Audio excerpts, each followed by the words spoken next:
Kung ganyan kasutil yan. Hindi naman pare-pare yung tao. Okay guys, Ay taong walang bilis. papakita ko lang sa inyo yung ginawang kesame. Hindi na, Naayos na rin. sa tatay mo. Tara, Alis na ako. Sige, mapin mo dito sa bahay. Hirap-hirap turuan.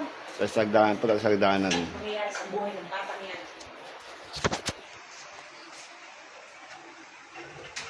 Medyo madilim. Pero dati, sobrang init dito. Nung wala pa tong kesame, sa mga double walling na yan, init pa yan. Pero ngayon, goods na siya. Okay na. Ito yung kwarto ng anak ko. Nilagyan na rin na ng handiplex sa kesame. Para hindi na masyadong mainit na. Ay ilaw na.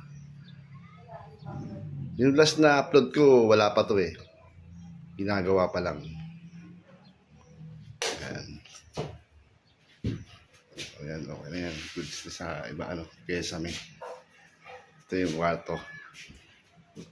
Kwarto namin. Kompleto na rin siya, kesame na.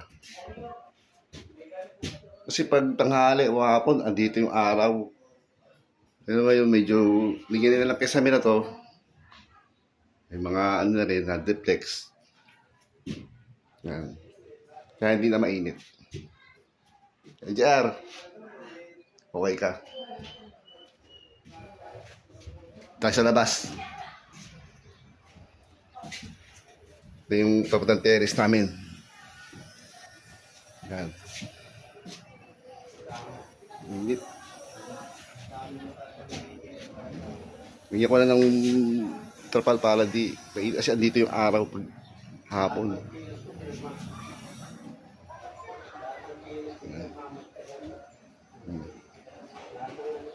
Ito wala pa tong kesame.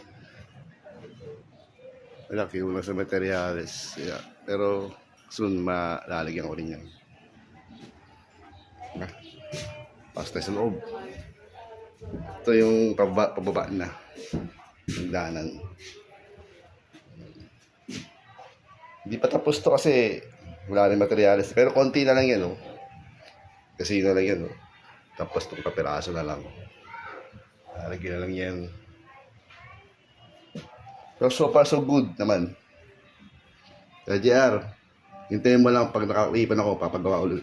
Tutuloy natin to. Okay, bye.